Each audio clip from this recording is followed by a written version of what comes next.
बिस्मिल्लाहिर्रहमानिर्रहीम सल्लल्लाहु अलैहि नबी रहीम। सामीन, मैं फैज़ मोहम्मद हुसैनी आपसे मुखातिब हूँ। मैं फैज़ मोहम्मद हुसैनी आपसे मुखातिब हूँ। फ़लस्तीन और इसराइल जंग के माबैन जो कुछ जुल्म व सितम फ़लस्तीन के नेते लोगों पर हो रहा है वो किसी से छुपा हुआ नहीं। आप अखबारात से, टेलीविज़न के ज़रिए रोज़ सुनते हैं कि फ़लस्तीन के अंदर किस कदर जुल्म और जबर और बर्बरियत की इंतहा हो चुकी है।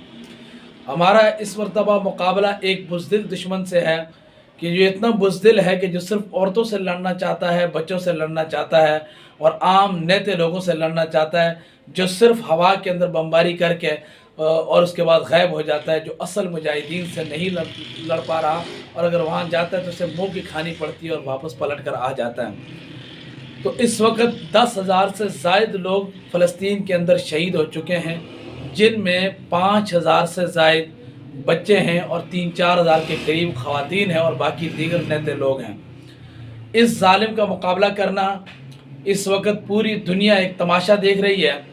अक़वाम मुत्तहिदा सिर्फ ज़बानी जमा खर्च कर रही है, आलमी इदारे भी सिर्फ ज़बानी जमा खर्च कर रहे हैं। और अगर यही काम किसी मुसलमान की तरफ से हुआ होता तो इस वक्त इसका मामला बिल्कुल कुछ और होता। जिस वक्त मुझे और आपको समझने की ज़रूरत है। तो आइए हम क्या कर सकते हैं इस वक्त, जो कि आम लोग क्या कर सकते हैं। कुछ काम है हुकूमतों के, कुछ काम है बड़ी ताकतों के, तो वो अपने काम करेंगी। मैं और आप क्या कर सकते हैं? अगर वो ताकतें अपना काम करेंगी तो आज भी बरी ज़िम्मा होंगी, कल क़यामत के दिन अल्लाह की बारगाह में भी बरी ज़िम्मा होंगी। और अगर वो ताकतें यानी इस्लामी हुकूमतें अगर वो कुछ नहीं करेंगी तो कल को इनको जवाबदाह होना पड़ेगा। लेकिन मैं और आप क्या कर सकते हैं? आइए मुख्तसर सी गुफ्तगू जिसको आपने लाजमी सुनना है और कोशिश करें उसको हम ये अवेयरनेस, ये शऊर लोगों के अंदर फैलाएं। हम क्या कर सकते हैं? याद रखें, जिस गोले को वो बरसा रहे हैं, जो बारूद वो बरसा रहे हैं, जो जहाज़ फ़िज़ा में परवाज़ करके फ़लस्तीन के मज़लूम मुसलमानों के ऊपर बमबारी कर रहे हैं, ये जहाज़ मुफ्त में नहीं मिलते, ये पैसों से ख़रीदे जाते हैं और इसके पीछे माल, दौलत, सरमाया दरकार होता है।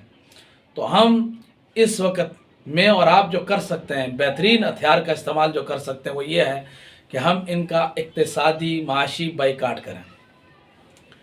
इक़्तिसादी माशी बाइकाट, सादा लफ्ज़ों में समझिए बात को कि इसराइल की बनी हुई मसनूआत, यहूदियों की बनी हुई मसनूआत यानी यहूदियों की प्रोडक्ट्स, यहूदियों की चीज़ें, इसराइल की चीज़ें और यूरोपीय यूनियन की चीज़ें, बरतानिया अमेरिका की चीज़ें, मसनूआत जितनी भी हैं उनका बाइकाट कर दें।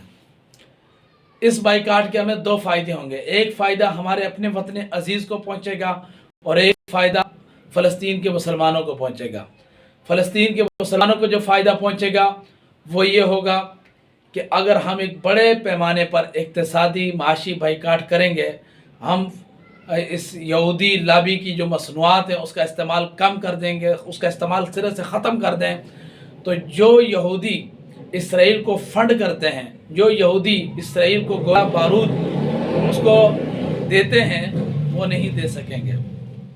ये ख़ुद ज़मीन बोस हो जाएंगे। जो यहूदी लाबी है ये सिर्फ बारूद की हद तक नहीं, ये इस पैसे के ज़रिए, इस सरमाए के ज़रिए दुनिया की बड़ी बड़ी ताकतों को ख़रीदता है। आप देखिए, अमेरिका एक क्रिश्चियन, एक ईसाई रियासत है, यहूदी रियासत नहीं, लेकिन इसराइल के चंगल में मुकम्मल तौर पर फंसी हुई है।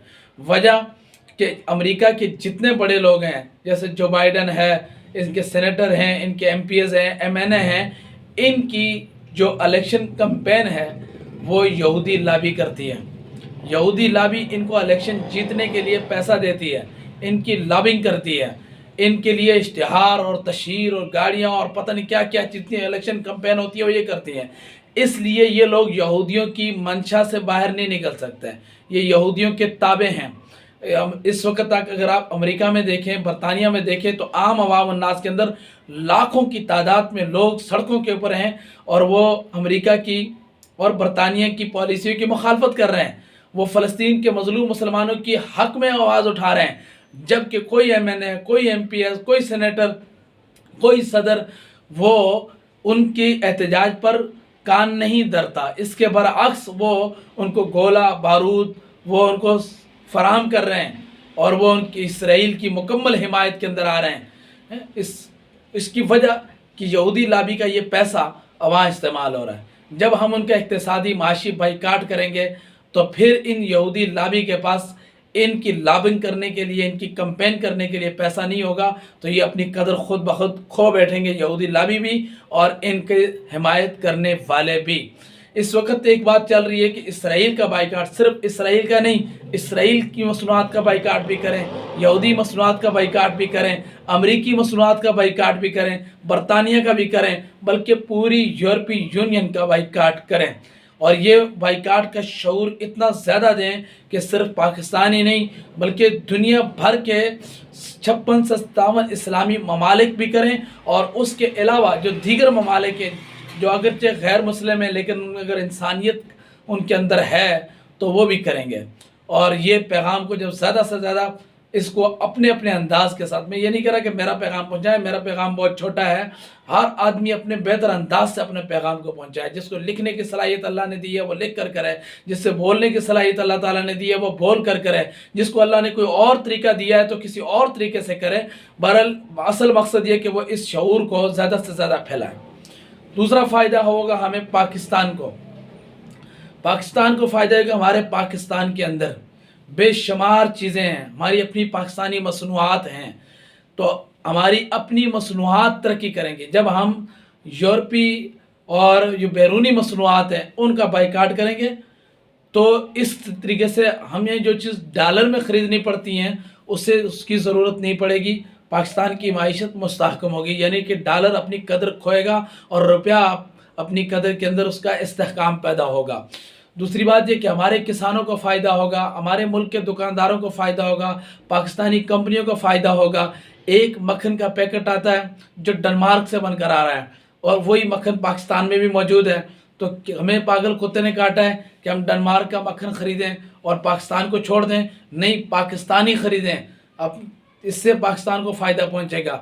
صابن ہماری دکانوں کے اندر اگر آپ جائیں پرچون کی دکان میں تو آدھے سے زیادہ کی چیزیں جو ہے وہ بیرونی ہیں، جبکہ ہماری پاکستانی چیزیں بھی موجود ہیں، اگرچہ وہ کوالٹی میں کچھ تھوڑی کم ہوں گی لیکن کمپرومائز کریں۔ یہی جب ہم خریدنا شروع کریں گے تو یہی کمپنیاں اپنی کوالٹی بہتر کر لیں گی انشاءاللہ، اور اپنی پاکستانی چیزوں کو خریدیں، اپنی مقامی چیزوں کو خریدیں، جس کا فائدہ مقامی لوگوں کو ہوگا اور ہمارا روپیہ مستحکم ہوگا، پاکستان معاشی میدان میں آگے بڑھے گا۔ اور اگر آج پاکستان IMF کے چنگل سے باہر نکل آئے اور یہ معاشی مسائل پاکستان کے ختم ہو جائیں تو پاکستان سے کوئی بعید نہیں کہ ہم یہاں سے ان کا اسلحے کے طور پر بھی فلسطین کے مسلمانوں کی مدد کر سکیں، جہاں کا غوری بھی فلسطین کی حمایت میں چل جائے، شاہین بھی فلسطین کی حمایت میں چل جائے، اور یہاں پاکستان کی فوج بھی فلسطین کی حمایت میں جا کر وہاں عملی طور پر لڑے، یہ کوئی بعید نہیں ہے۔ بس فرق صرف اتنی ہے کہ جب ہم ایٹم بم چلانا چاہتے ہیں یا ہم اسلحے کی دھمکی دیتے ہیں تو IMF وہ ہم سے قرضہ مانگ لیتی ہے اور پھر ہم مجبور ہو جاتے ہیں۔ تو یہ بلیک میلنگ جو ہے جو یورپ کی IMF کے ذریعے ہے یہ ختم ہو جائے گی، بشرطے کہ پاکستان مستحکم پاکستان ہوگا۔ امید کرتا ہوں کہ آپ کو یہ باتیں پسند آئی ہوں گی۔ بات پسند یا ناپسند کی نہیں ہے، بات فلسطین کے مسلمانوں کی حمایت کی ہے، بات طاغوتی قوتوں کو شکست دینے کی ہے۔ کیا ہو گیا کہ اگر میں اور آپ بندوق سے نہیں لڑ سکتے، کیا عقل سے بھی نہیں لڑ سکتے، کیا ہم معیشت سے بھی نہیں لڑ سکتے، کیا لڑنے کے زبان سے بھی نہیں لڑ سکتے، کیا لڑنے کے جو دیگر راستے ہیں کیا وہ مسدود ہو چکے ہیں، بند ہو چکے ہیں؟ نہیں نا، چلیں ہم دوسرے راستوں کو اختیار کرتے ہیں۔ ہم نے جہاد بالسیف بھی کرنا ہے، جہاد باللسان بھی کرنا ہے، جہاد بالقلب بھی کرنا ہے، اور انشاءاللہ جہاد بالسیف بھی کرنا ہے۔ وآخر دعوانا ان الحمدللہ رب العالمین۔